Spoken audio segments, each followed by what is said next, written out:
Ahora sí, estamos, ¿no? Ya con la grabación disponible.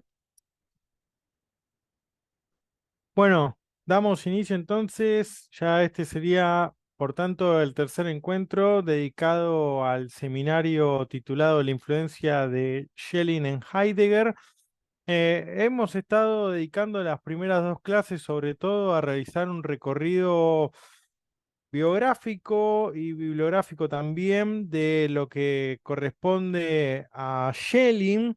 Es un recorrido bastante importante en todo este tiempo que nosotros hemos dedicado y que no es simplemente porque Schelling sea un poco menos reconocido o conocido que el propio Heidegger, sino también porque en lo que corresponde al tomo número 42 de la Gesamtausgabe, titulado Tratado de Schelling sobre la esencia de la libertad humana de 1809, em, publicado también como curso de 1936, dedicado por Heidegger. este, em, Comienza ese curso, ese tratado, haciendo un recorrido también incluso de determinadas cuestiones que corresponden a la vida y obra del propio Schelling, y sobre todo en algo que está denominado en la traducción en español como discusiones introductorias a esto que decía de la obra de Schelling y la tarea de la interpretación. Pero bueno, haciendo también hincapié en algunas ediciones y escritos de la obra de Schelling, y finalmente concluyendo con alguna referencia a la importancia de la relación de Schelling con Hegel, sobre todo por el lugar que en lo que corresponde a la historia de la filosofía estaría ocupando generalmente en manuales y en bibliografía, Hegel, ¿no? Como aquel filósofo a partir del cual culminaría esa tradición encasillada como idealismo alemán. Algo que es interesante y que en la interpretación de Heidegger obviamente ocupa un lugar central es que, según Heidegger, como nosotros habíamos estado nombrando y que hicimos referencia también sobre todo en la segunda clase, es que para Heidegger el escrito sobre la esencia de la libertad humana de Schelling sería como la obra culmen o la obra por excelencia de la filosofía de Schelling. Nosotros mencionábamos que esto no es así, que muchos especialistas dedicados a la filosofía de Schelling, puntualmente a Schelling, mencionan que inmediatamente después ya las Privatvorlesungen de Stuttgart son superadoras en muchísimos sentidos a lo que responde a la filosofía de Schelling, y que sobre todo el segundo Schelling, si lo dividimos entre un primer Schelling con con esas etapas que nosotros habíamos estado nombrando como periodo fictiano, como el periodo de la filosofía de la naturaleza, la filosofía de la identidad y esa filosofía de la libertad, dentro de lo que sería como ese gran periodo de la filosofía negativa, hacia un segundo Schelling que estaría encasillado de alguna manera, mm, como una filosofía positiva, donde sobre todo aparecerían esas Privatvorlesungen de Stuttgart, y inmediatamente el texto de La Sociedad del Mundo, Filosofía de la Revelación, Filosofía de la Mitología, entre otros textos. También, bueno, están obviamente las lecciones de Berlín, que son aquellas en las que finaliza su etapa de educación Schelling, y que, bueno, como mencionaba, Heidegger habría que analizar con exactitud qué es la obra que conoce Schelling. Sí podemos saber que tiene un conocimiento de lo que es el idealismo alemán en general, sobre todo también de lo que sería Fichte, todo el primer Schelling. Incluso nosotros sabemos que en este texto de 1936 de Heidegger llega hasta un conocimiento de las edades del mundo, donde la problemática de Schelling, como vamos a ir viendo más adelante, ya cuando nos adentremos estrictamente en el texto sobre la libertad, que la problemática de Schelling va a pasar de esta relación entre sistema, libertad y esa tensión originaria que él comprende que abarca o que moviliza, que genera un movimiento en la filosofía, que es la relación entre necesidad y libertad, a partir de, de esta nueva concepción de sistema que va a plantear, va a girarse esa problemática de la libertad a libertad-tiempo. O sea, ya no va a ser la problemática entre esa necesidad de libertad, naturaleza, y espíritu, a partir de poder desarrollar un concepto nuevo de sistema, sino que ese problema de la libertad va a ser un problema de tiempo. De hecho, hacia el final ya de las investigaciones sobre la esencia de la libertad humana, hay como un atisbo, una insinuación por parte de Schelling a intentar hacer como un desarrollo, una génesis eh, sobre distintas pruebas o periodos o eras de tiempo, épocas en las cuales la relación de lo absoluto del ser humano con la libertad, ha ido mutando, ha ido cambiando, ¿no? Entonces hay un atisbo, una inclinación también por un desarrollo o una suerte de muestra por parte de Schelling de tratar de mencionar, de exponer una era, una edad de oro, ausente o carente de pecado, ausente de la caída o anterior a la caída, y después determinados otros momentos de la historia en las cuales ya hay un desarrollo en los cuales el mal deja de ser posibilidad y comienza a ser, por tanto, una experiencia, o sea, comienza a ser ya la palabra alemana ahí importante es esta Wirklichkeit, ¿no? Como una realidad efectiva.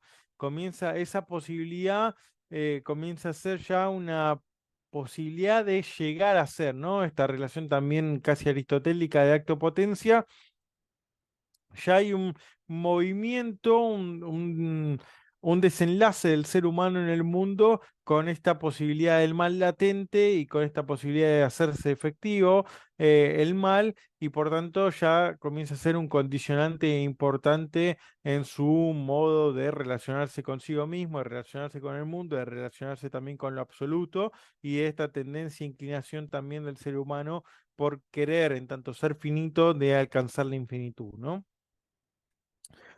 Y bueno, como mencionaba, toda esta relación de la posibilidad del mal, del mal como efectivo, como Wirklichkeit, y después de una superación de este mal también, y este mal en relación a la libertad, está desarrollado incipientemente por Schelling, en distintas épocas o distintos ámbitos de tiempo, estructura de tiempo que va pensando, y que esto de alguna manera, toda esta problemática de la libertad va a derivar en una problemática de tiempo, ¿no? ¿Cómo va a ser esta relación del mal, de la libertad, con respecto al tiempo? Y esto, digamos, obviamente en lo que nosotros conocemos de Heidegger, y que hoy la idea también es adentrarnos un poco más en lo que es la filosofía estrictamente heideggeriana, para ya tener cerrado todo este recorrido schellingiano, hacer este, un desarrollo de Heidegger hoy, para que ya nos quede obviamente la cuarta y quinta clase estrictamente para poder estudiar el texto, ¿no? Adentrarnos en el curso de Heidegger. Em, entonces, para esto es importante tener en cuenta, ¿no? Que si hay todo un desarrollo por parte de Schelling con respecto a la voluntad, que va a ser leída en clave de ser, de Wesen, de Sein, también incluso por parte de Heidegger, hay que tener en cuenta también esa diferencia. A Schelling le va a interesar mucho el tema del devenir del ser en el mundo, en tanto devenir, en tanto hay una concepción orgánica del tiempo y de un proceso, tanto de la naturaleza, un proceso también por parte del espíritu, y cómo se van dando esas dos vías o esos dos movimientos, el de la naturaleza y el del espíritu, con esta caracterización procesual que va avanzando, que va generando ese movimiento, que implica Leben, que implica vida. Por tanto, ese movimiento también está promovido por una suerte de voluntad, de una pile, y esto también vamos a ver cómo esa tensión también dentro de dos movimientos de la voluntad, una voluntad individual y una voluntad universal. Una voluntad individual, que es una Eigenwille, tiene que ver con una voluntad propia, y después la Universal Will, esa voluntad universal que tiene que enlazarse, o que está como una muestra de una voluntad de amor, y que tiene que ver con una donación, con una expresión, con un abrirse, con un darse, con una donación de sentido, pero que a su vez necesita, para hacerse efectiva, para realmente mostrarse esa voluntad de amor, eso de unir lo uno con aquello otro, que cada uno podría hacer para sí, pero que busca en la unidad, en el abrazo con lo otro, eh, una unidad de superación en lugar de una individualidad y una apropiación, de un cerrarse, de un mantenerse propio, oculto. Necesita necesariamente que en un primer momento esa voluntad se exprese como individuación, se exprese como mera individualidad, como ese cerrarse, como esa voluntad también de fundamento, de fundamento oscuro, llevarse hacia ese extremo de la yoidad para que realmente el amor cobre fuerza, y esta idea también de voluntad universal y de expansión, de apertura, tengan a partir de eso que está cerrado, de eso que está oculto, de eso que no quiere mostrarse, poder tener una base, una fuerza desde la cual salir, ¿no? Brotar. Em, es interesante, ya lo vamos a ver con detenimiento también en las próximas clases, toda esta caracterización de la voluntad, que obviamente ya tiene un poco su influencia kantiana, en Leibniz también, con la discusión incluso hasta con Spinoza. em, y sobre todo cómo está mirando la naturaleza, cómo está observando la naturaleza Schelling, las propiedades que les está otorgando, que no quedan únicamente estas caracterizaciones de la voluntad con respecto al espíritu, sino que también obviamente este carácter de la voluntad están en juego en la naturaleza. Y como decíamos, toda esa caracterización de la voluntad, que obviamente Schelling ahí va a ser precursor en toda la filosofía, en lo que resta de la filosofía moderna, o en este segundo periodo de la filosofía moderna, ya superando y atravesando lo que se reconoce como el idealismo alemán, donde nosotros vamos a encontrar textos como el mundo como voluntad y representación, de Schopenhauer, que si no me equivoco es de 1819, aproximadamente. Y después, bueno, toda la filosofía de Nietzsche con el tema del Wille zur Macht, ¿no? De la voluntad de poder. Bueno, la voluntad de poder como amor. Hay un texto de Thomas Abraham, reconocido, interpretando también a Nietzsche. Em, que es esta muestra incluso también, ¿no? Porque Heidegger durante la década del 30 lee en los cursos dedicados a la filosofía de Nietzsche esa voluntad de poder como voluntad de dominio, leyendo también en clave de esta Macht, de este poder, de esta fuerza como dominio, como Herrschen, como enseñoreamiento, como dominación, y también como un enseñoreamiento y una dominación sobre todo de la naturaleza y con esta postura del sujeto moderno como contraponiéndose y tensando esa relación de sujeto-objeto frente a la naturaleza y utilizarlo como, como un para sí, ese objeto para satisfacer sus propias necesidades, y no ya con esa perspectiva contemplativa, o esa perspectiva justamente de relación y de unión, de vínculo del ser humano con la naturaleza, cuando nosotros si leemos en lugar de en esa clave heideggeriana, leemos a Nietzsche, ya incluso del nacimiento de la tragedia, con esa textura de escritura dialéctico hegeliana, con esa impronta wagneriana y demás, lo que se quiera. Estamos encontrándonos en el parágrafo 5 de ese nacimiento de la tragedia, primero a hablar de la tragedia como nacimiento, ¿no? Esta cuestión también del arte, del Kunst, una cuestión orgánica, ¿no? Resaltando esta cuestión del Geburt, cuando ya no es origen de la tragedia, sino esta idea de nacimiento, ¿no? El arte que nace, que florece, que brota, que muere y que renace.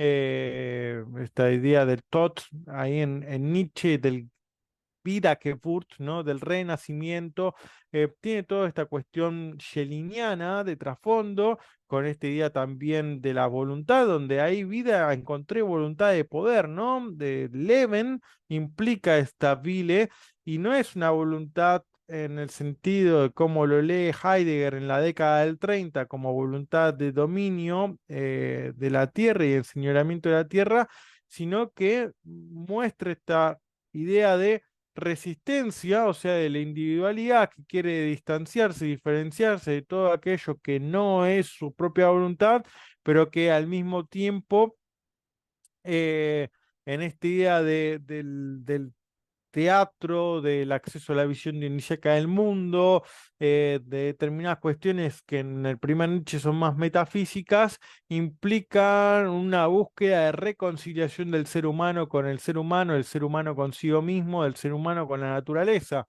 Esta idea de volver a reencontrar una unidad, esto que nosotros decíamos, ¿no? Una universal will, ¿no? Una voluntad universal en el enclave nietzscheana como una y Heidegger lo retoma en el Tratado sobre la esencia de la libertad humana apenas comienza, ¿no? Como una Weltanschauung, ¿no? Una visión, una cosmovisión, una visión de mundo también, ¿no? Una Weltansicht. Hay como determinados elementos de la naturaleza, determinados elementos este, que conviven con el ser humano y que de alguna manera le permiten generar un sentimiento, un Gefühl de unidad, de restablecer una cuestión de algo que está roto, ¿no? Que esa individualidad, que la individualidad, esa subjetividad, implica que hay algo que está quebrantado y que hay que volver a recuperar, y es esa unidad, ¿no?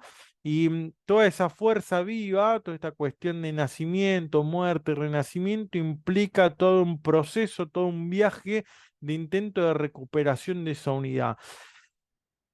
Hay una cuestión acá también que es importante en Schelling, que como decíamos, toda esta cuestión de la voluntad que se abre de Schopenhauer, que Schopenhauer, por ejemplo, decíamos, ¿no? En el mundo como voluntad y representación tiene esta suerte de opción de anulación del deseo, ¿no? Una voluntad de nada. Sí, bueno, si donde encontré vida, encontré voluntad de poder, implica necesariamente que, bueno, hay que en esta valoración de la vida que implica Nietzsche, en esta afirmación de la vida, no es el no sería el camino correcto, no sería placentero, no sería agradable esta cuestión de intentar buscar, o sea, estaría estaríamos generando esta voluntad de resentimiento, esta voluntad de negación del propio cuerpo, de lo propio instintivo, de generar un rechazo hacia el propio yo, y también en ese rechazo del propio yo, de querer anular los deseos, de querer quitar también eso pulsional interno de cada uno, al querer anularlo, apaciguarlo, ocultarlo, genera ese resentimiento frente al mundo, ese resentimiento frente a la vida y este deseo por un más allá, ¿no? Esta cuestión que abre también todo este campo de apertura hacia lo que nosotros conocemos como nihilismo. Entonces, bueno, esa solución que propone Schopenhauer como la voluntad de nada, esta anulación del deseo, con toda esa influencia de la filosofía oriental que, que conoce y que explora Schopenhauer, Nietzsche no la comparte. Bueno, pero no importa. Más allá de las diferencias y los matices que podamos encontrar entre la filosofía de Schopenhauer, entre la de Nietzsche, encontramos incluso también hasta elementos en Kierkegaard, sobre todo en el concepto de la angustia, eh, ya como una corriente ahí también existencialista, si se quiere, eh, como para leer o entender una rama de las cuales se abre a partir de la filosofía de Schelling, es Schelling el promotor de toda esta problemática, ¿no? Y como decíamos, en esta clave orgánica, procesual, donde de hecho, ¿no? Lo que hay acá como en un primer Schelling de un concepto de lo absoluto, das Absolute o das Absolut, esta cuestión de que sea planteado eso absoluto como un absoluto, un God, un Dios vivo, ¿no? Que si nosotros queremos entender que el ser humano es un ser humano libre, tiene que estar relacionado a algo infinito, a algo primigenio, que tiene que ser a su vez algo vivo, que no, un Dios muerto es un Dios de los muertos, eh, y que no puede haber algo vivo que se siga, o que dependa, que se vincule a algo mayor que no esté vivo a su vez, ¿no? Em, en este día también, ¿no?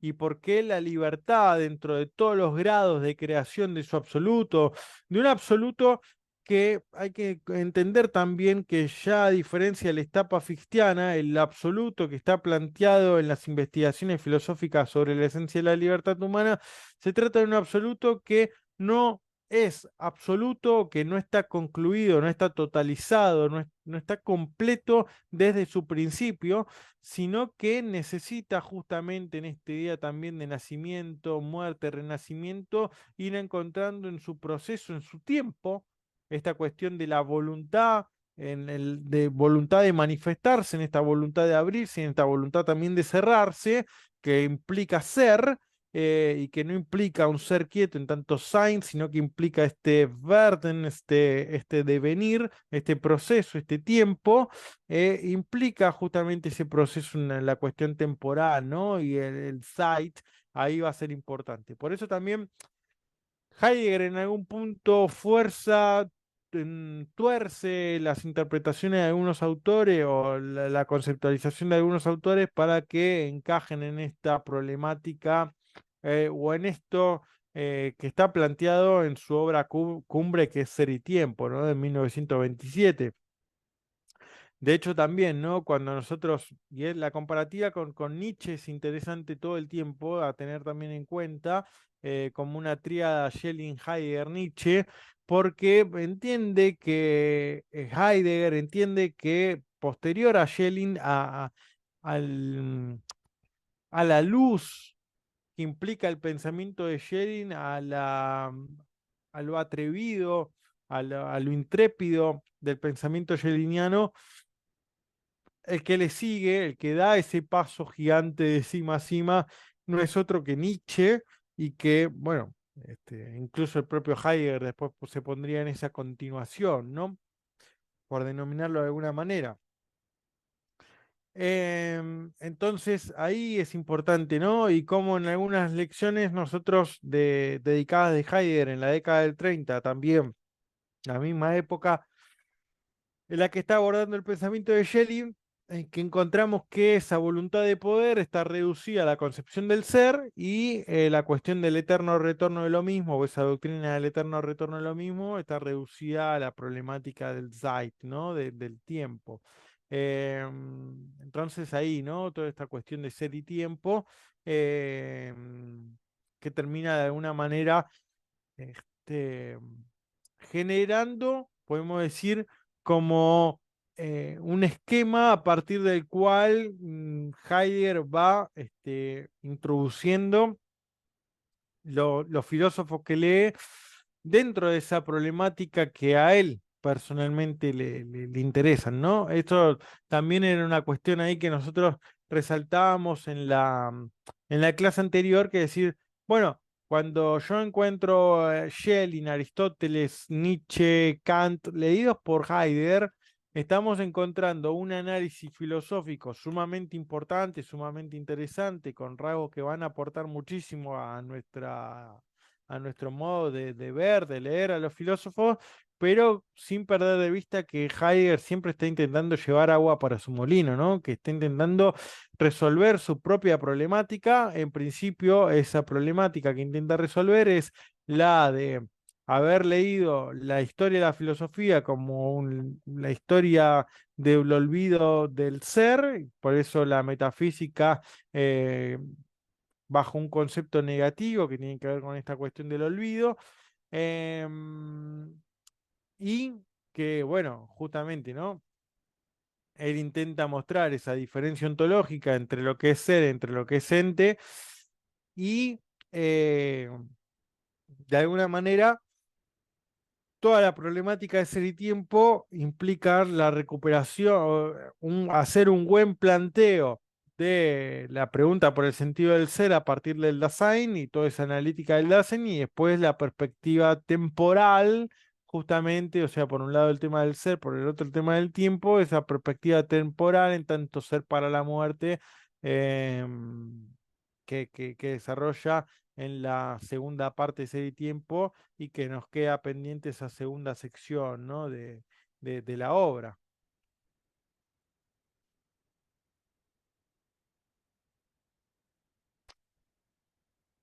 Bien, continuamos entonces. Nosotros hicimos todo el desarrollo, no me voy a detener de vuelta en eso, de toda la parte de la relación de, de la juventud suave, de profesor en Jena, en Würzburgo, Múnich, Erlangen, el regreso a Múnich, también después el final en Berlín y el adiós en Bad Ragaz, ¿no? Todo ese desarrollo nosotros ya lo hicimos. Después terminamos la última clase, y esto también es importante, había quedado hacia el final de la clase el tema de las épocas del pensamiento scheliniano. Habíamos dicho que tenía ese periodo fichtiano. Sobre todo ahí es importante, ¿no? Resaltar el tema de sobre la posibilidad de una forma de la filosofía en general de 1794, resaltando también que ya hay unas lecciones o unos escritos previos dedicados a la mitología y sobre todo al tema del mal en el Génesis, si no me equivoco, con una influencia kantiana antes que fichtiana y que sobre todo es importante uno de los grandes especialistas de la filosofía de Schelling, que se llama Wilhelm Jacobs. Jacobs como que resalta constantemente la importancia de Kant en la filosofía de Schelling. Es tanto lo que resalta la filosofía de Kant que de hecho termina uno cuando lee esa introducción a Schelling, que se llama Leer a Schelling, si no me equivoco, Lesen Schelling, aprende más de Kant que del propio Schelling porque es interesantísimo un montón, una serie de elementos. Obviamente, nosotros cuando decimos Schelling, en relación con Kant, y esto es interesante porque vamos a ir puntuando algunas relaciones de interés por parte de Schelling con algunos filósofos, como decíamos, bueno, el propio Heidegger va a resaltar la relación de Schelling con Hegel, por ejemplo. Insiste Wilhelm Jacobs en todo lo que tiene que ver con la filosofía de Kant. Es un Schelling que ya, por ejemplo, para el escrito de 1800, que es el sistema del idealismo trascendental, nos estamos enfrentando en la lectura a una suerte de sistematización de las tres críticas de Kant, ¿no? Imaginemos, ¿no? Lo que nos cuesta eh, abrir siquiera, ni siquiera digo leer y comprender la crítica de la razón pura de Kant, de ¿cuál es? 1781, 1787 son las dos ediciones de la crítica de la razón pura de Kant. em, Vemos ese texto arduo con todo lo que implica, después el texto de 1788 es el texto de la crítica de la razón práctica y después el de 1790 que es la crítica del juicio. Bueno, las tres problemáticas de la razón pura, de la razón práctica, de esta cuestión de la crítica a partir del problema del Crinain, de la Urteilskraft planteada por Kant. em, Toda esa problemática está inmersa, o sea, toda esa unión y todo lo que implica el conocimiento sensible y la acción práctica, esta cuestión también de la relación de alma, mundo, Dios, y de esta cuestión también del juicio teleológico, o sea, la perspectiva que implica el ser humano sobre la naturaleza, también sobre esta cuestión del tema del gusto, del Geschmack, eh, y demás, están insertas en un texto prácticamente temprano que como es el sistema del idealismo trascendental. O sea, realmente ahí también hay otra obra por explorar y que son problemáticas que están inmersas en este texto, ¿no? En las investigaciones sobre la ciencia de la libertad humana, teniendo en cuenta también que después, o sea, hasta llegar a eso, hasta 1809, el problema de 1800, como decíamos, bueno, están todas las lecciones del periodo fictiano, como la posibilidad de una forma de la filosofía en general, de hecho, como principio de la filosofía de 1795, las cartas sobre dogmatismo y criticismo, lo cual implica también toda una disputa con Jacobi, con Fichte, con Spinoza, también de la cuestión del cartesianismo, los textos también sobre religión y la metafísica de las costumbres de Kant. Son gente que tuvo acceso también a las lecciones de Fichte, un conocimiento de Fichte, que vivenció, experimentó la problemática de la acusación de ateísmo del propio Fichte. eh, Está inmerso también en todos los avances sobre los estudios de la naturaleza, de la ciencia, de la química. Schelling intenta también meter esas cuestiones de magnetismo, de química, en sus estudios, en sus análisis sobre la naturaleza. Y todo ese desarrollo de la naturaleza, todo ese desarrollo también de la filosofía de la historia, termina comprendiendo cómo la necesidad y la cuestión del espíritu eh, tienen estas dos vías de desarrollo que de alguna manera Schelling intenta complementar, ¿no? Y en esta cuestión de encontrar una punto de indiferencia, un Indifferenzpunkt, eh, tratar de distinguir también entre lo objetivo y lo subjetivo, eh, intenta, todo eso está inmerso en toda esta problemática del sistema del idealismo trascendental de 1800, ¿no?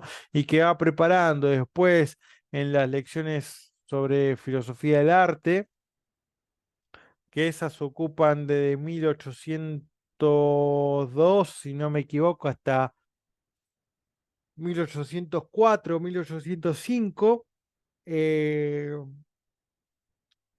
Otros modos de acceso y de tratar también de encontrar ese punto de vínculo entre la naturaleza y el espíritu también, ¿no? Y curiosamente, en estas influencias de Schelling y Heidegger, como desde Kant, que es el que introduce el problema de la estética, el problema de la filosofía del arte, si se quiere, ahí un poco arriesgado porque hay que discutir también cuál es la...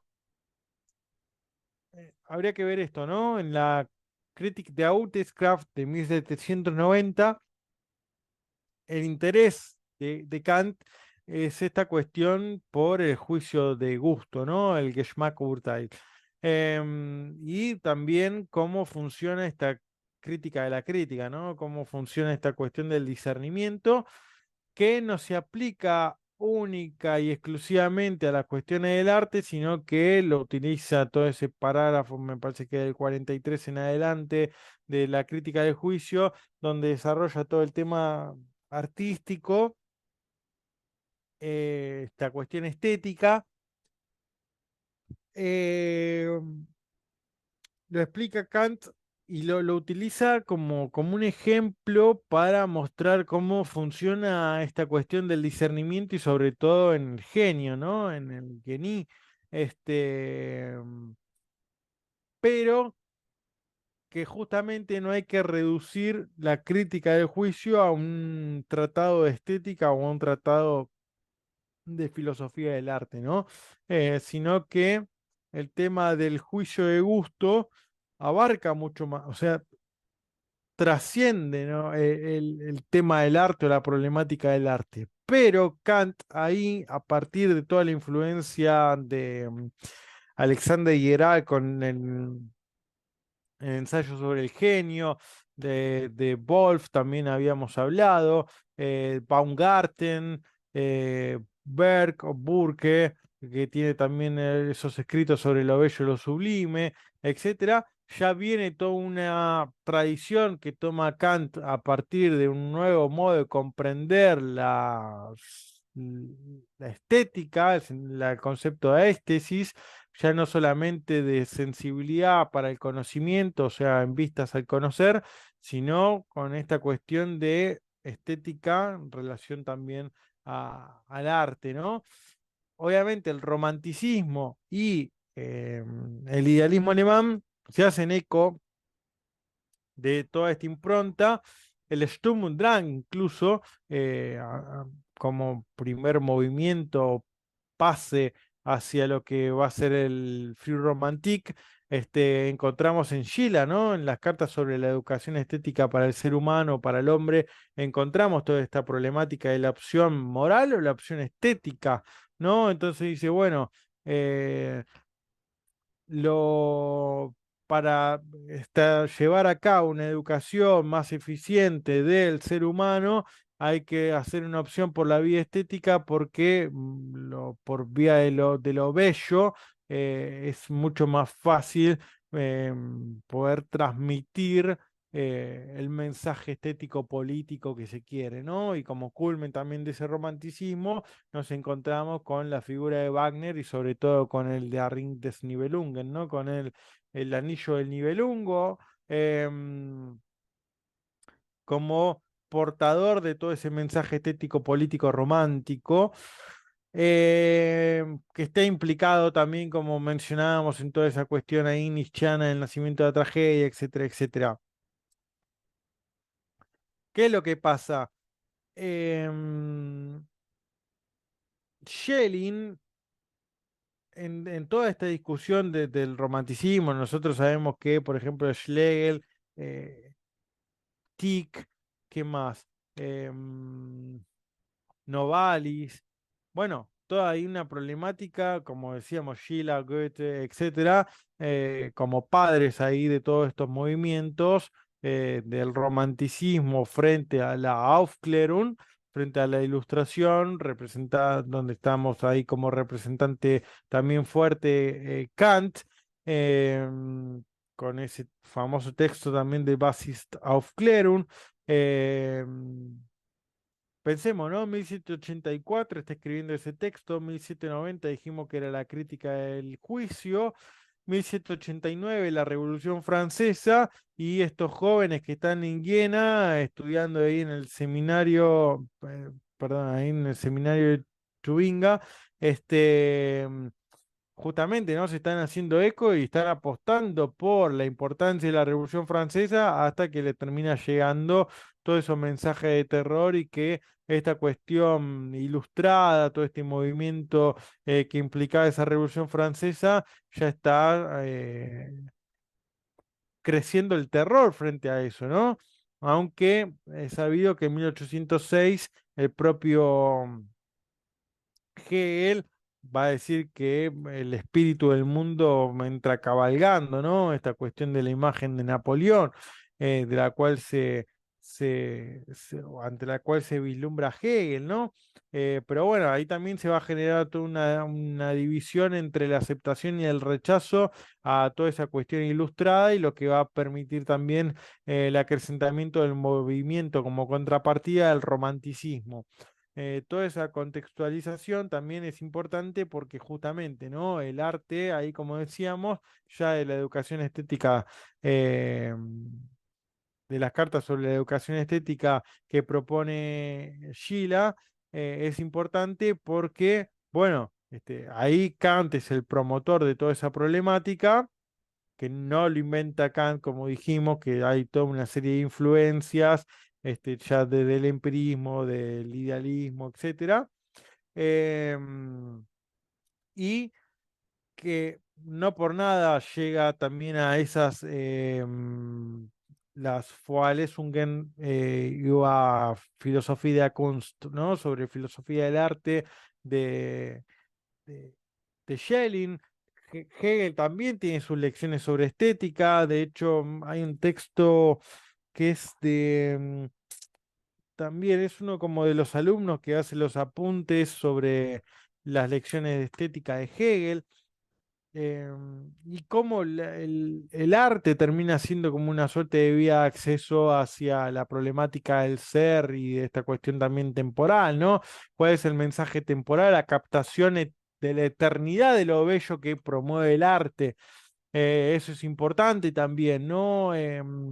Cómo implica o cómo termina funcionando la obra de arte como una vía de acceso al ser, a la verdad, a partir de esa belleza también, pero al mismo tiempo, en ese instante que logra captar el arte, bueno, después va a haber toda una discusión sobre la importancia o una suerte de enumeración en el orden de importancia de las bellas artes que es importante, ¿no? Si esas artes plásticas entre la escultura, la pintura, la arquitectura, o esta cuestión también que desarrollan de la poesía o de las artes que implican tiempo, ¿no?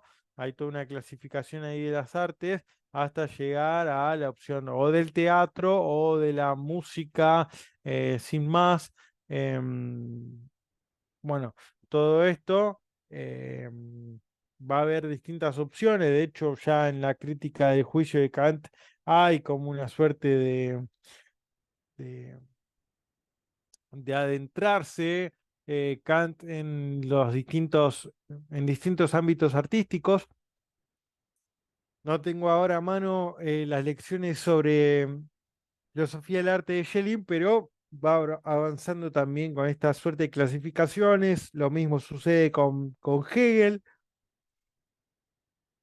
Entonces ahí en esta cuestión es innovador, no por nada en estas influencias que nosotros mencionábamos de Heidegger con respecto a la filosofía, a la influencia de Schelling con respecto a la filosofía de Heidegger, que en lo que nosotros conocemos como los Holzwege, los caminos de bosque, encontremos un ensayo de Heidegger que está publicado en distintos años, con distintas versiones, que implica el origen de la obra de arte, ¿no?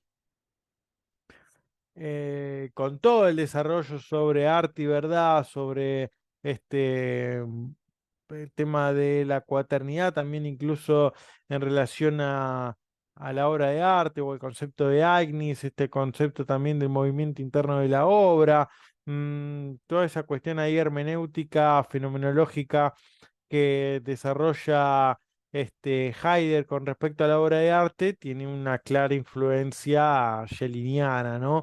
En este sentido también.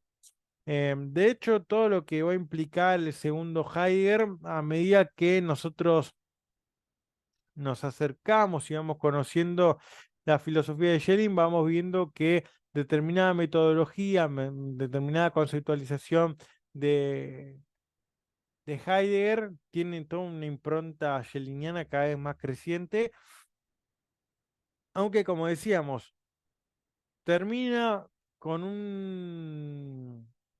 con una suerte de negación o de rechazo en el mundo académico con respecto a Schelling, que hace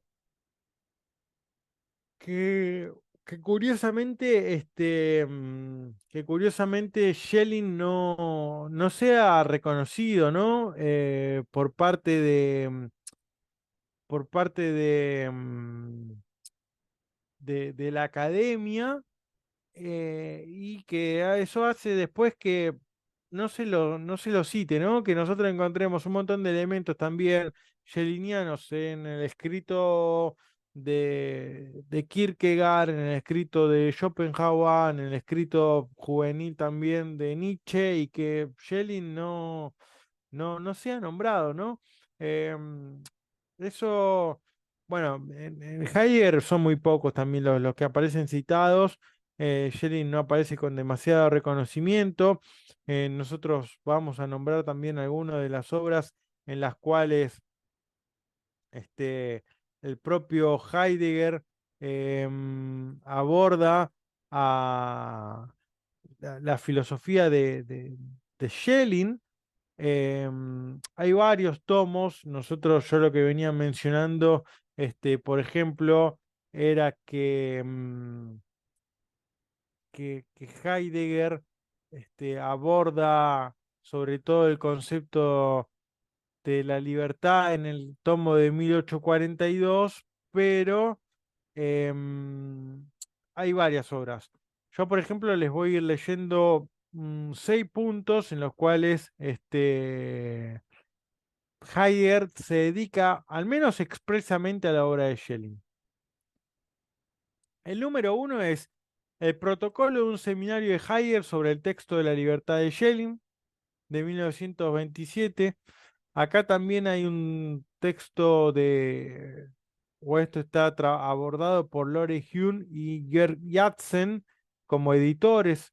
Heidegger Schelling Seminar, 1927-1928, y esto aparece en la Schelliniana, que son unos textos, si no me equivoco, de tomo verde. En el Schelliniana 22 de Stuttgart Bad, hay textos que están en ¿cómo se dice? De manera online, que se pueden conseguir. Y en el tomo de la Gesamtausgabe 31, en el 31, de la Gesamtausgabe von Wesen der menschlichen Freiheit, Einleitung in die Philosophie,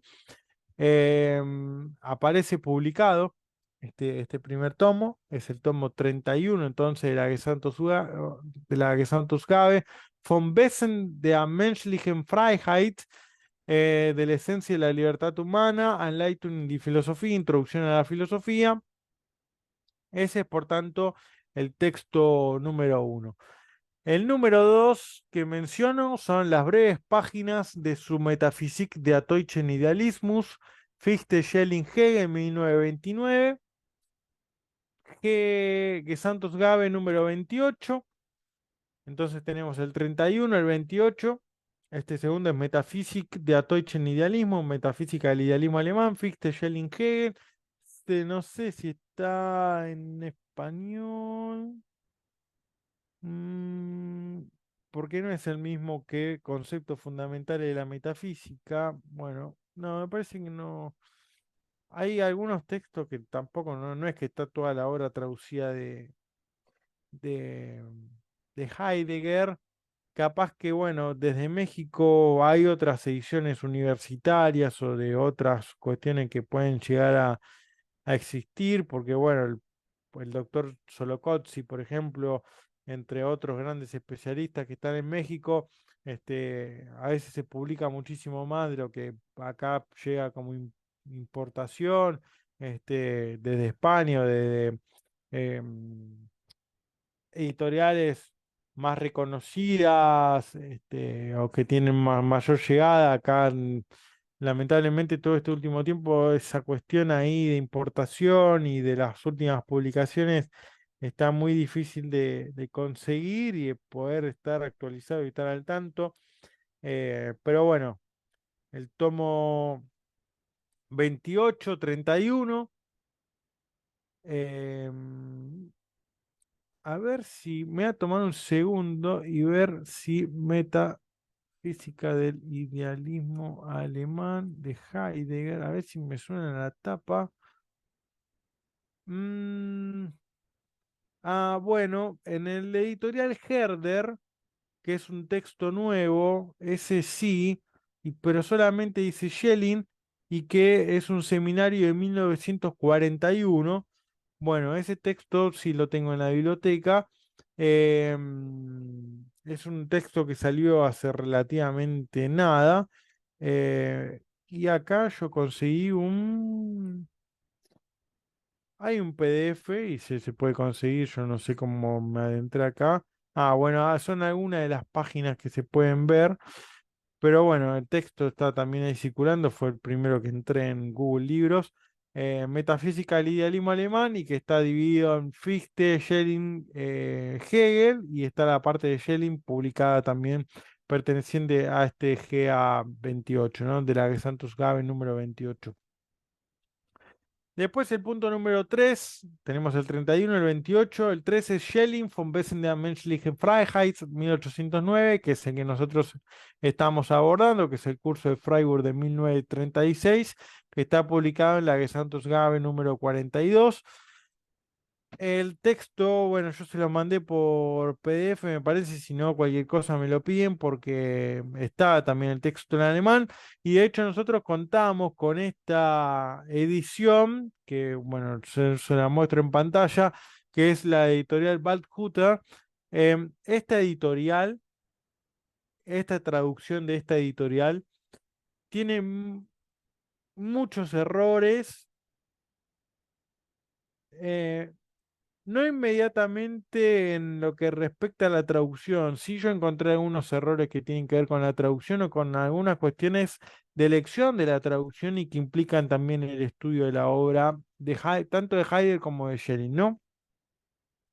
Yo le decía, el texto de Schelling, que es bilingüe, el de Anthropos, sobre la esencia de la libertad humana, tiene algunos errores, no son tan graves, tiene algunas selecciones de traducción, no son tan graves, y que el texto se puede ir siguiendo y se puede ir confrontando.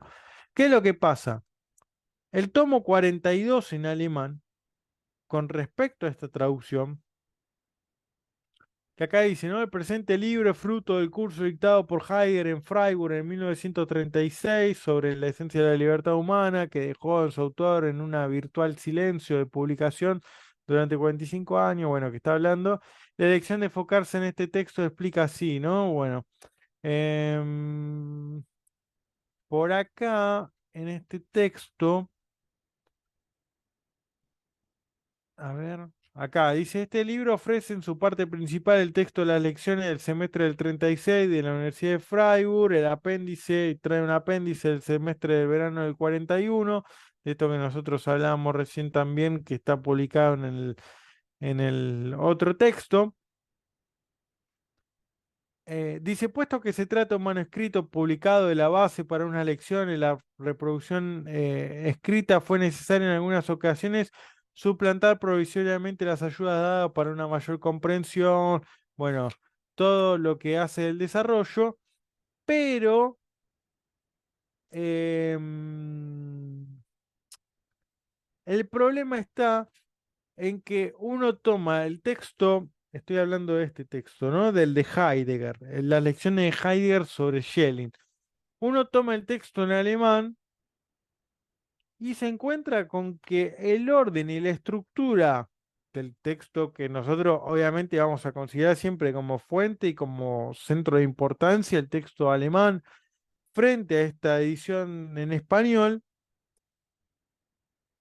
¿qué cambiaron? No sé por qué, qué pasó. El traductor o la traductora. editado por Hildegard Feig, traducción Mariana Dimópulos, yo no la conozco, no sé si alguien la conoce. Traducción Mariana Dimópulos, corrección Mónica Herrero. Bueno, la cuestión es que la estructuración y el orden de las obras no coincide, no concuerda. Mientras la edición alemana de la Gesamtausgabe, a la cual nosotros, para un trabajo serio, académico, de citado, nos vamos a referir y decir, bueno, GA 42, ¿no? De la Gesamtausgabe 42, acápite, no sé, uno, dos o el que sea, y la paginación. Eso no concuerda con el libro en español, con la traducción.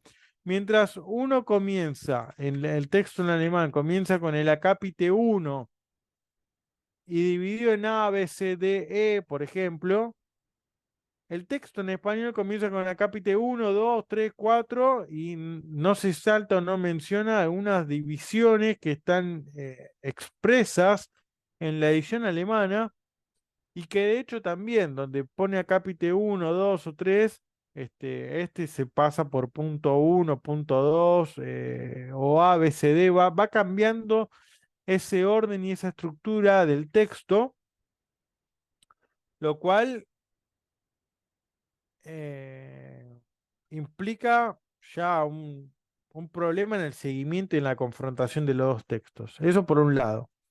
Y esto lo explico para esta cuestión, ¿no? Si uno se quiere adentrar en estos autores, en estudio de estos autores, un cierto, no digo que tiene que ser una Muttersprache el alemán, eh, pero que hay que tener un cierto conocimiento, un cierto acercamiento a la lengua alemana, es importante, es interesante porque nos abre cierto panorama para poder no caer en estas cuestiones, ¿no? Y en estos errores. Y después el otro problema, más allá de esta estructura y toda esta cuestión que nosotros íbamos confrontando, el orden de, del texto, el cuerpo del texto se puede ir siguiendo de todas formas. Em, Hay algunas selecciones de traducción que me da la sensación, y esto les cuento mi experiencia de lectura, que la traductora no es una gran conocedora, entiendo yo, de la filosofía de Heidegger, o la otra opción es que hace determinadas selecciones de traducción de algunos conceptos en la medida en que intenta innovar, ¿no?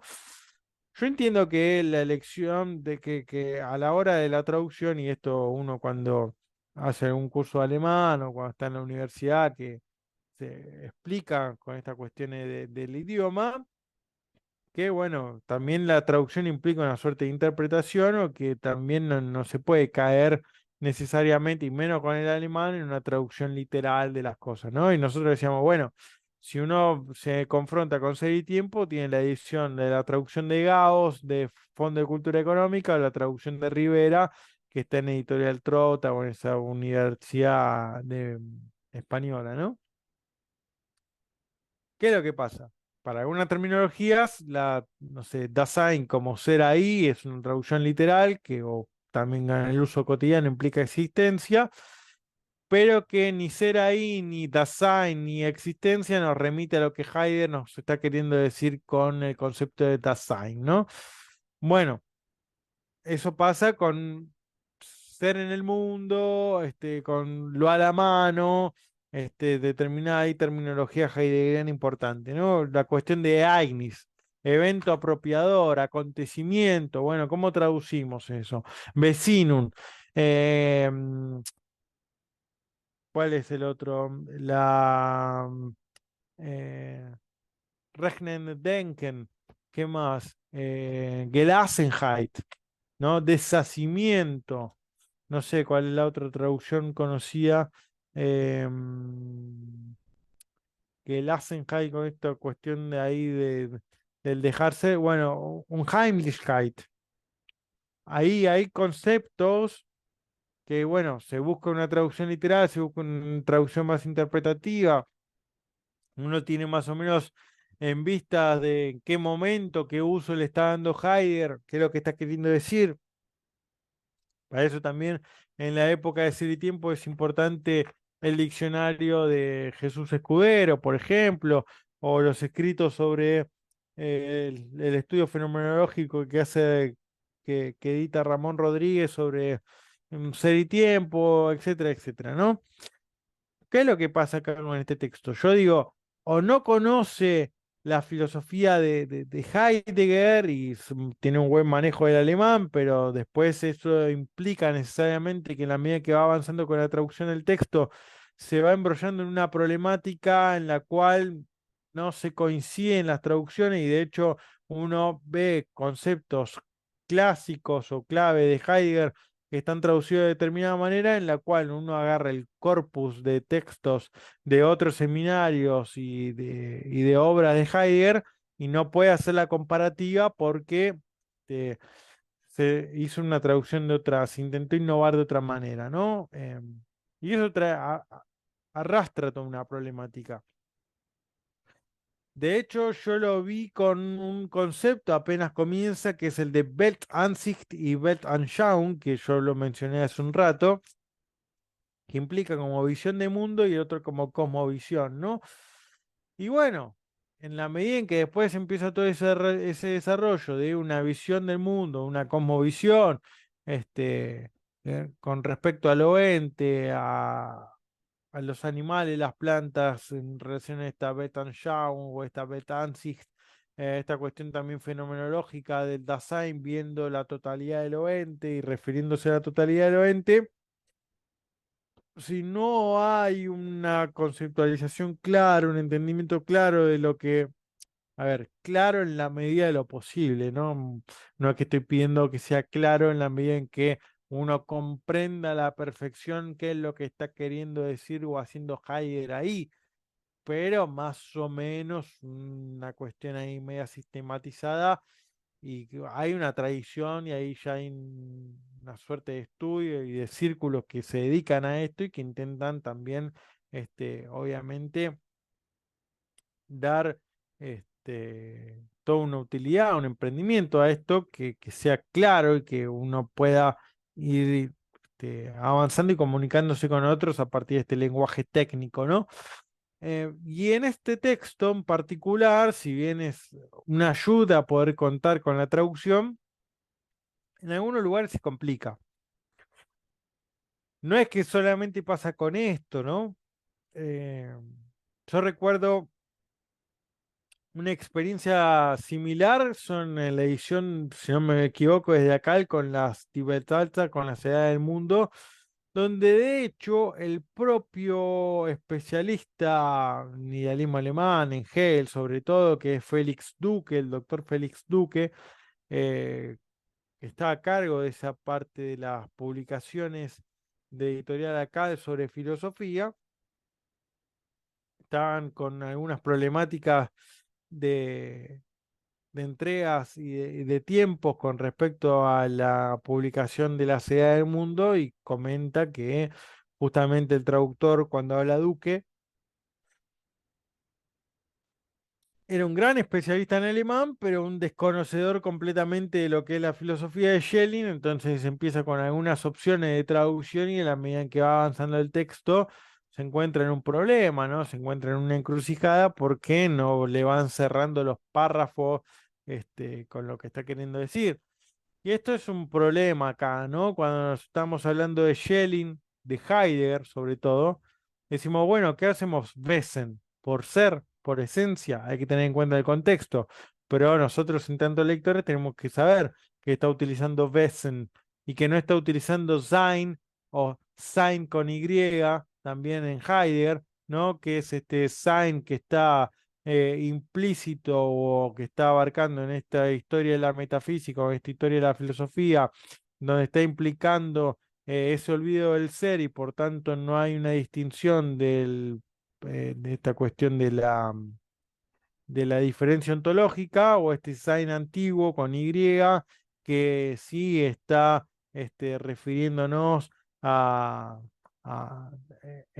exclusivo y puramente a ese ser. y también aquello que nosotros hemos hablado como la distinción entre el toón, ¿no?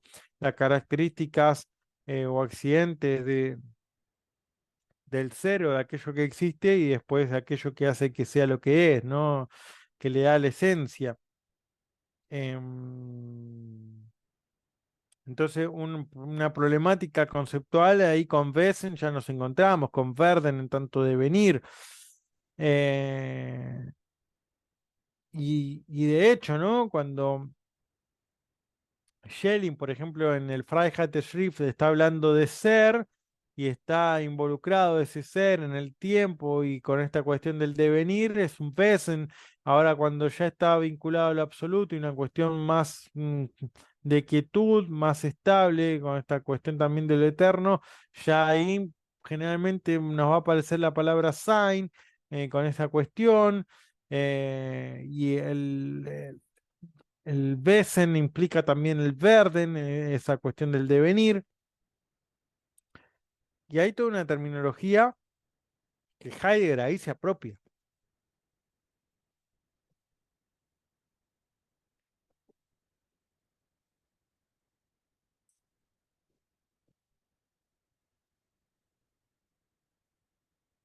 Bueno, después yo no recuerdo si hemos estado hablando de algunas, sí, me parece que lo mencioné, sí, lo de las preocupaciones centrales del pensamiento de Schelling, que tiene que ver con la mitología. Schelling sobre todo comienza con la problemática mitológica y finaliza todo su máximo periodo de producción, comienza y culmina con el problema de la mitología, el arte que implica la mitología y como modo de expresión, de de sensibilidad también del arte. También la cuestión de la religión, obviamente relacionada y vinculado con el arte, relacionado y vinculado con la mitología, con esta también de suerte de cambio de religión natural y religión revelada, la religión de la mitología como politeísmo, y la religión de la revelación como monoteísmo, y que solamente la religión de la revelación en tanto monoteísmo es verdadera, pero que sin la verdad desfigurada de la primera, así como comprende esa religión mitológica, no se podría cumplir, por tanto, la revelación del monoteísmo y que la mitología es considerada como llave y como origen de la historia y que después el cristianismo va a ocupar un lugar de introducción de la historia como horizonte también para esta liberación, ¿no? Em, Como este abrazo también de lo infinito sobre lo finito. eh, Ahí también en la figura de Jesús, por ejemplo, en las lecciones sobre filosofía del arte van a ocupar un lugar importante. Y después también en todo lo que tiene que ver con el campo del ámbito de la metafísica estrictamente dicho, aparecen muy fuertes todos estos conceptos de ser, de devenir, de tiempo, de mal, de libertad, sobre todo de rest, ¿no? De rest, el resto de lo sensible como que había sido despreciado por la metafísica clásica y donde, por ejemplo, en la crítica de a Reine Vernunft de Kant aparece como el campo de la razón o el ámbito de la razón, aquello que implica la lógica, la dialéctica, lo explicable, lo claro, lo iluminado por medio de la razón y se descarta, por tanto, todo aquello, aquel ámbito del oscuro, del vacío, de la nada, de lo poco claro y que de lo especulativo. Schelling, todo ese resto está jugando un rol importante, está jugando un rol pulsional. Este rol inconsciente, esto abismático, este infundamento, eh, pertenece, primero y principal, sigue perteneciendo al ámbito y al campo de la razón, y esta cuestión de la sin razón es eh, esta Unvernunft o esta Vernunftlos implican necesariamente estar abrazadas, involucradas dentro del ámbito de la razón misma. No, Schelling no es que la descarta, sino que las asume y que de hecho son el abismo, el infundamento, el Ungrund, Abgrund, Ungrund, Grund, ¿no? Son todos Uagrund, tenemos ahí todo un concepto, ¿no? Grund como fundamento, Uagrund como fundamento originario, el Abgrund como abismo y el Ungrund como infundamento, ¿no? Em, y por ejemplo, ¿no? En estas influencias heideggerianas, muy fuerte, ¿no? Sobre la esencia del fundamento, das Wesen der Grund, ¿no? O des Grundes, una cosa así es el texto, eh, mm, de la esencia del fundamento, aparece acá, ¿no? Con esta cuestión que se desprende a partir del absoluto, fundamento y existencia. El fundamento de la existencia, la parte oscura de la existencia, aquello que sustenta la existencia y que nace necesariamente aquello en lo que se fundamenta o sustenta la existencia, es algo que carece de suelo, ¿no? Que tiene ahí como un abismo. Eh, Y todo esto tiene que ver con el Unbewusstsein, ¿no? Una inconsciencia y también el juego de lo preconsciente, consciente. Esta cuestión, ¿no? Que también Schelling intenta dar como un paso atrás con respecto, o un paso previo con respecto a la postulación del absoluto de Fichte, ¿no? Para Schelling y para los que interpretan también el idealismo alemán, eh, Fichte no desarrolla en ningún momento en su doctrina de la ciencia un absoluto. Cuando se habla de yo, implica que ya hay conciencia y que aunque se hable de yo, no yo, o de un yo absoluto, implica necesariamente conciencia y una toma de autoconciencia o de reflectio con respecto a sí mismo a partir del yo. Pero ¿qué hay antes de ese yo? ¿O a partir de qué se fundamenta ese yo? Entonces no es un no yo o un yo absoluto, sino que necesariamente tiene que ser algo previo a esta cuestión subjetiva, objetiva, eh, de poder contemplarse y mirarse a sí mismo, ¿no? Y tiene que ser un punto de indiferencia, de Indifferenzpunkt, como desarrolla Schelling, y que Schelling sería realmente el primero que establece un punto o que intenta desarrollar, abordar un absoluto en tanto tal, ¿no?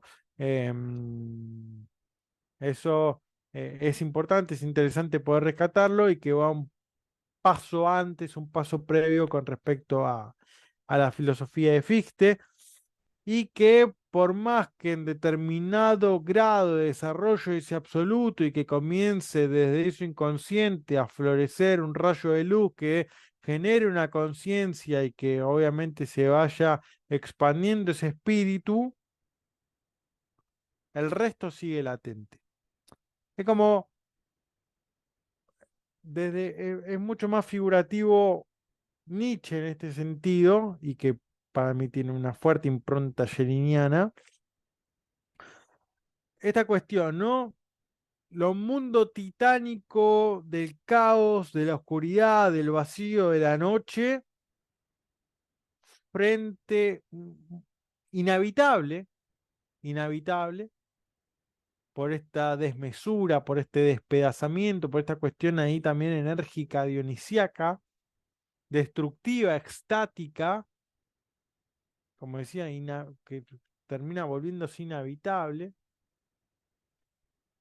en el cual no se puede fundar morada, implica necesariamente como un ataque, eh, un avance de la luz del olímpico sobre eso titánico, sobre eso monstruoso, una Heiterkeit, ¿no? Una serenidad griega de la cual los clásicos se dedican a desarrollar, a abordar, y curiosamente, Hölderlin, ¿no? Quien comparte con Schelling y con Hegel en el Stift de Tübingen, es Hölderlin el que se introduce en esta cuestión oscura de noche de lo titánico frente a esa ese sobreestudio y sobreestimación de la Heiterkeit, de esa serenidad griega, de esa armonía también, ese mundo apolíneo, iluminado, eh, cuestión también ahí,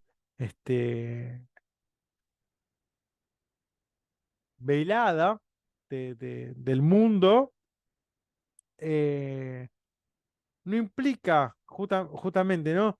Ese velo apolíneo, esa armonía, esa serenidad, no implica el aniquilamiento, la destrucción total de lo oscuro, de lo titánico, de eso abismal, de esa fuerza dionisíaca, sino que lo apolíneo siempre intenta contener y repeler la fuerza estática y esa desmesura desde el punto de vista moral, ético, la desmesura, eh, lo, lo horroroso, lo que produce asco, lo que produce náusea, con esa belleza de la perspectiva estética, eso inconsciente, pulsional, instintivo de la parte psicológica, desde una toma de conciencia, de un filtro de ese preconsciente, también del establecimiento de ser ese filtro, lo dionisiaco, lo apolíneo sobre lo dionisiaco, y también frente a eso extático, eso sexual, esta cuestión ahí de borrachera y demás, con esta, em, con esta, eh, con esta armonía, con esta suerte de paz ahí también del punto, con esta ensoñación es el elemento, desde el punto de vista fisiológico, ¿no? Entonces hablamos de punto de vista psicológico, fisiológico, nombramos también la cuestión ahí, em,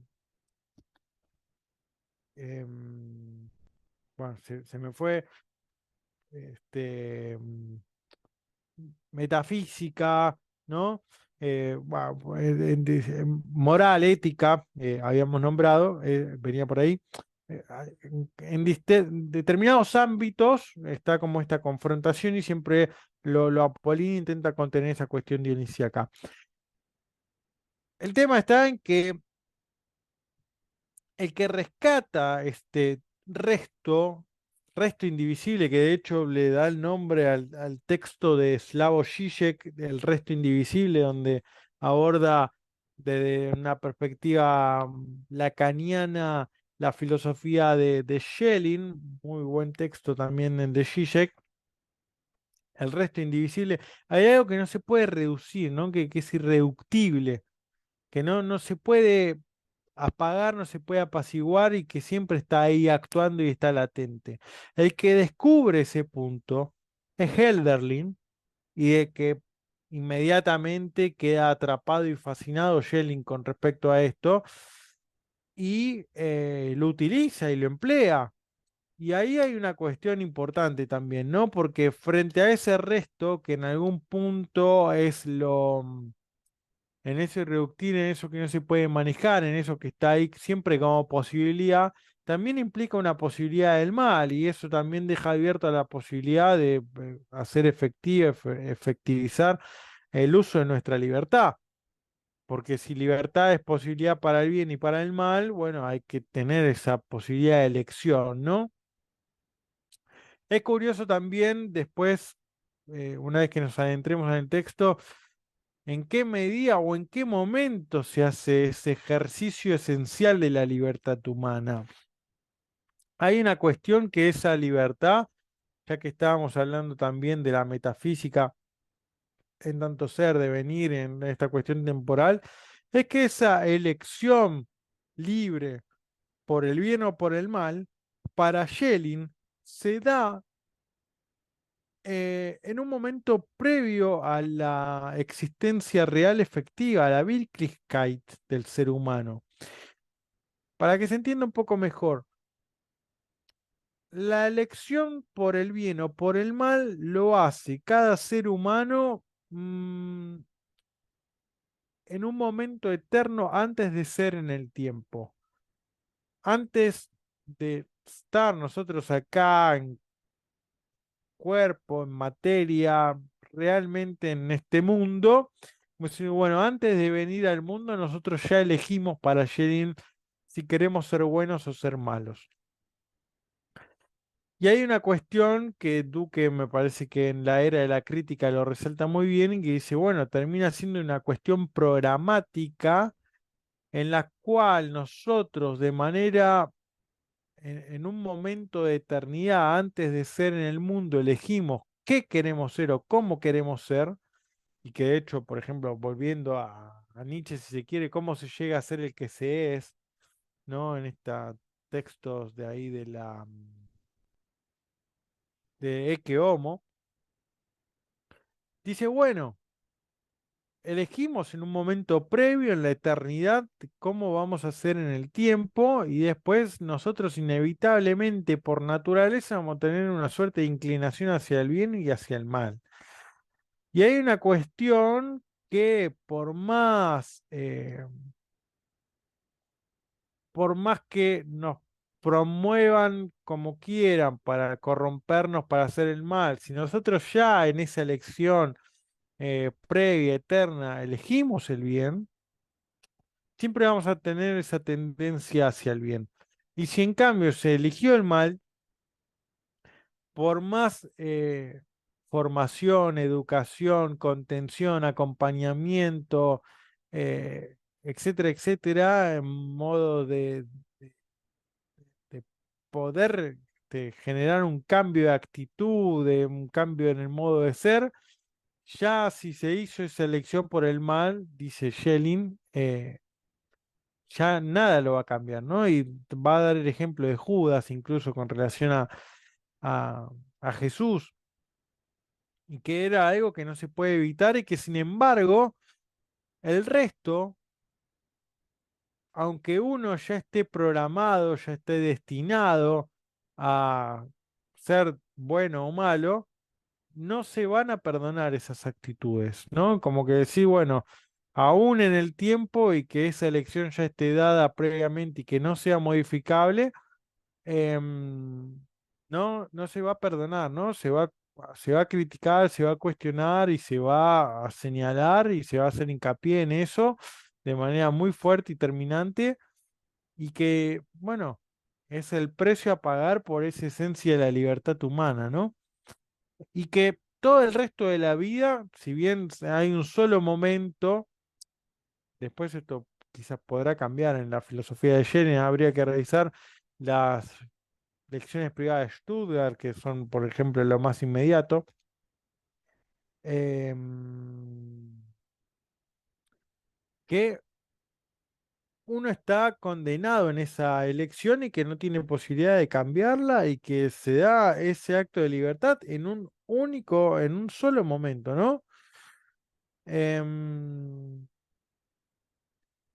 y que ese resto justamente está ahí actuando, ¿no? Es como que hay algo que implica un sentimiento, un Gefühl, justamente, en el cual nosotros como que nos rememora ese acto de libertad y que eso está pulsando ahí también justamente eh, en, en todas nuestras elecciones, en todas nuestras acciones, en nuestro acto de libertad, ¿no? Como decíamos. Bien, avanzamos un poquito más antes de ir cerrando.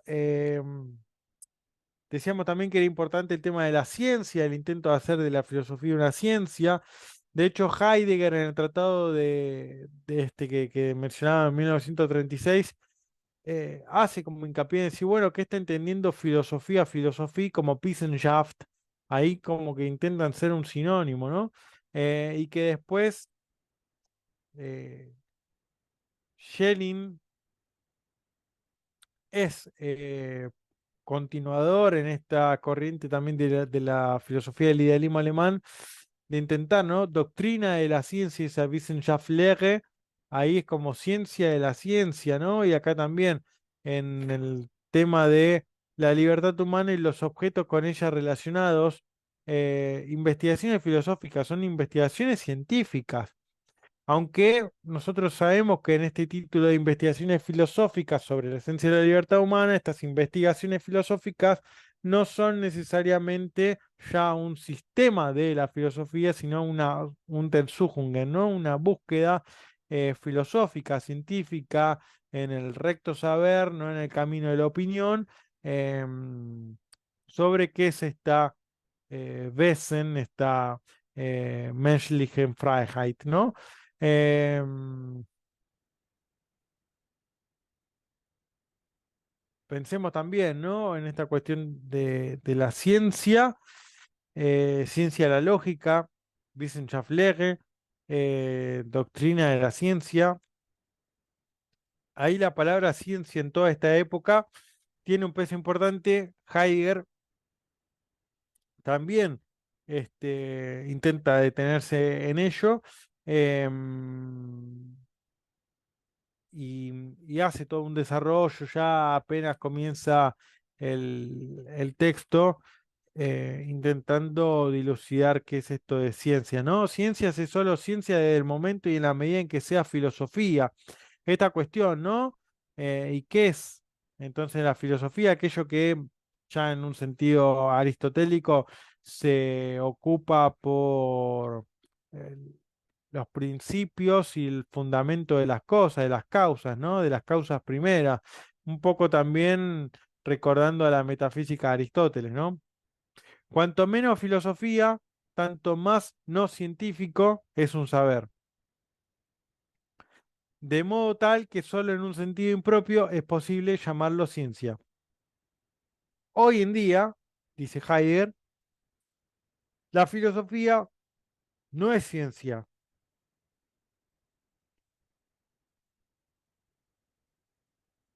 Y después dice, la filosofía en tanto más originaria no permite ser determinada mediante lo derivado de sus medidas. La ciencia en sentido principal, filosofía, y ciencia en sentido derivado actual, ¿no? Em, que no se ocupa de las causas primeras. Por eso después, por ejemplo, Heidegger va a insistir en esta cuestión de la ciencia no piensa, por eso avanza, y que no se preocupa por la esencia de las cosas, da por sabido, no se cuestiona sobre determinadas cuestiones. Bueno, hay todo ahí una relación importante, ¿no? Bien, eh, un poco ya para ir cerrando, la clase, ya esta es la tercera clase, cuarta y quinta clase nos vamos a dedicar ya de lleno al texto de las investigaciones filosóficas, el tomo 42. Ah, me quedó también, que miren, me metí con otros temas y no les mencioné. Habíamos dicho el tomo 31, vamos a cerrar con esto, el tomo 31, el tomo 28, el tomo 36. Claro, me puse a hablar de los problemas de traducción y de la organización de los textos y no le terminé de decir el cuarto, quinto y sexto libro en los cuales Heidegger se dedica a Schelling em, de forma expresa. El número 4 habíamos dicho tomo 31, tomo 28, tomo 42. Nos va a quedar el tomo 88, el tomo 49 y el tomo 86. El tomo 88 son unas breves páginas sobre la filosofía tardía de Schelling en posiciones metafísicas fundamentales del pensamiento occidental. Posiciones metafísicas fundamentales del pensamiento occidental de 1937-38. Die metaphysischen Grundstellung des abendländischen Denkens. eh, Die metaphysischen Grundstellungen des abendländischen Denkens. Y ese es el tomo 88, 1937-1938. Dijimos son las lecciones que dedica, unas breves paginitas. En la edición de Herder Editorial de Barcelona de 2011 solo se reproduce la primera parte de los ejercicios recopilados en el tomo 88 de la Gesamtausgabe y la segunda parte intitulada Ejercitación en el pensamiento filosófico se publica en el volumen aparte en esta misma editorial. Eh, y después, bueno, el otro texto, el del tomo 49, son titulado La metafísica del idealismo alemán, una interpretación renovada del Tratado de Schelling, investigaciones filosóficas sobre la esencia de la libertad humana y los temas que guardan relación con ella, de 1809. Es el tema seminario de 1941 este. O sea, se ocupa también sobre la esencia de la libertad humana, que para Heidegger, nosotros dijimos, ese es el texto central, culmen de Schelling, para nosotros no lo es necesariamente, pero bueno, es este Die Metaphysik des deutschen Idealismus zu erneuten Auslegung von Schelling, philosophische Untersuchungen über das Wesen der menschlichen Freiheit und die damit zusammenhängenden Gegenstände. 1809, de vuelta, pero este es el tomo 49, el que nosotros estamos abordando es el tomo 42. Y finalmente, el sexto tomo es Seminario Hegel-Schelling de 1941. Pensemos, ¿no? Esto no pasa los 10 años en los cuales se centra sacando este pronunciamiento de 1929 en la Von Wesen der menschlichen Freiheit Einleitung in die Philosophie de 1930, que es el texto de 1927-28 de ese seminario Heidegger-Schelling Seminar. En 10 años es lo que aborda como mucho, como demasiado Heidegger expresamente a Schelling.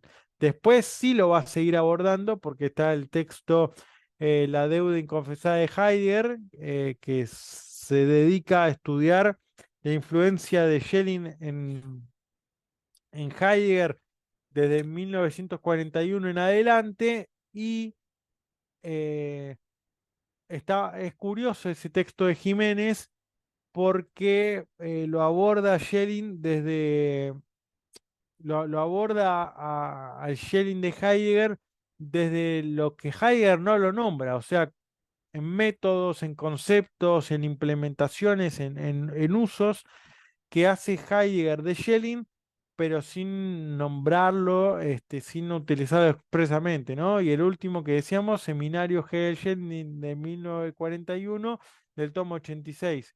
Acá en los títulos aparecen, lo hace de forma expresa. Después vamos a encontrar Von Wesen des Grundes y otros textos como Gelassenheit o Das Ding, la cosa. ¿Qué otro texto?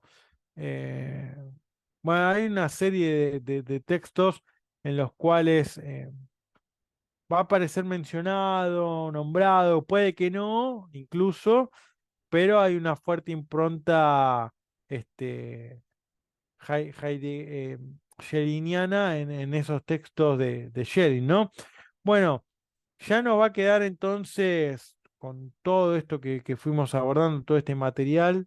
Capaz que desarrolle un poco algunas relaciones. Hoy mencionamos también la relación con Kant, también algunas problemáticas con Hegel, la impronta también de Hölderlin con respecto al tema del resto. Eh, Fuimos abordando varios elementos